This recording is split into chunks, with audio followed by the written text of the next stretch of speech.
पाणी रावळांचा अवतार सांगणे. फलटण, तालुका फलटण, जिल्हा सातारा.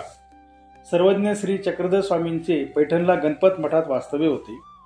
मादाईसाला विचारले, जी श्री चक्रपाणी महाराजांनी कोणत्या ठिकाणी अवतार घेतला?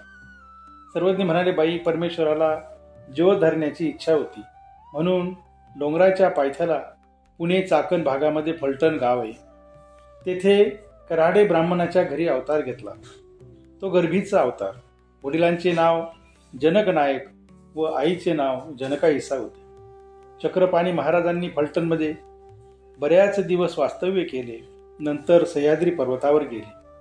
माधाईसाने विचारले, जी श्री चक्रपाणी महाराजांचा अवतार कसा झाला?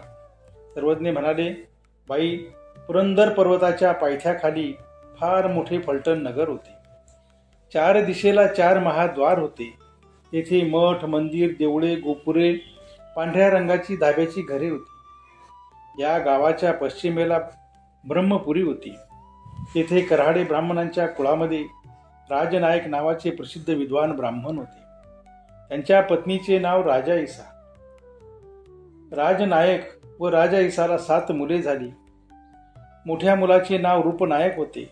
रूपनायकांना रेमाईसा व जनक नायक पुत्र झाले आणि जनक नायकांच्या पत्नीचे नाव जनकाईसा असे होते. जनक नायक ते व्यापार करीत होते. त्यांचा व्यापार पुण्याला होता.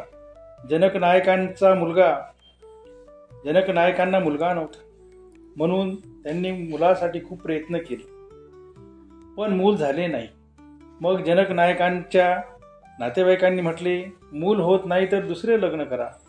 मग दुसरे लग्न करण्याचे ठरले.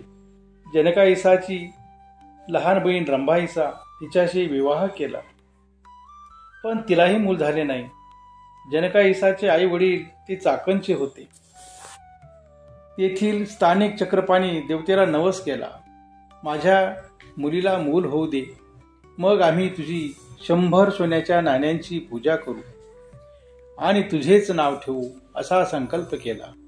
तेव्हा इकडे जनक नायकांनी पूर्णा तापी संगमावरील प्रसिद्ध असलेल्या चांगदेव नावाच्या देवतेला नवस केला, आम्हाला मूल होऊ दे, मग आम्ही 1000 सोन्याच्या मोहरांनी पूजा करू आणि मुलाचे नाव चांगदेव ठेवू. तेव्हा देवतेने स्वप्न जाणवले, तुम्हाला मूल होईल. मग जनक नायकांची त्या देवतेवर श्रद्धा दृढ झाली व त्या देवतेची भक्ती करू लागली. मग जनकाईसाला दिवस राहिले. 9 महिन्यानंतर मुलगा झाला. 5 दिवस झाले तरी पण बाळ आईचे दूध पित नव्हते. त्यामुळे जनकाईसा दुःख करू लागली.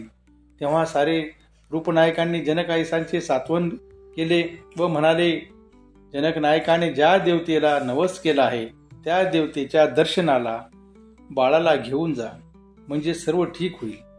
जनकाईसाने मान्य केले. तेव्हा ते बाळ दूध पिऊ लागले. त्यावेळी जनक नायक व्यापारानिमित्ताने पुण्याला होते. ते पुण्याहून आले, पुत्रमुख पाहिले आणि त्यांना फार आनंद झाला आणि त्यांनी लहान पत्नी रंभाईसाला म्हटले, हा मुलगा जनकाईसाचा नाही, तुझाच आहे. हे बालक 1 वर्षाचे झाल्यानंतर बारसे करू, सर्व गावाला जेवण देऊ, मग तू घेऊन जा. एवढ्याने रंभाईसाला मनामध्ये फार समाधान वाटले आणि मग रंभाईसा आपल्या वाड्यात गेली.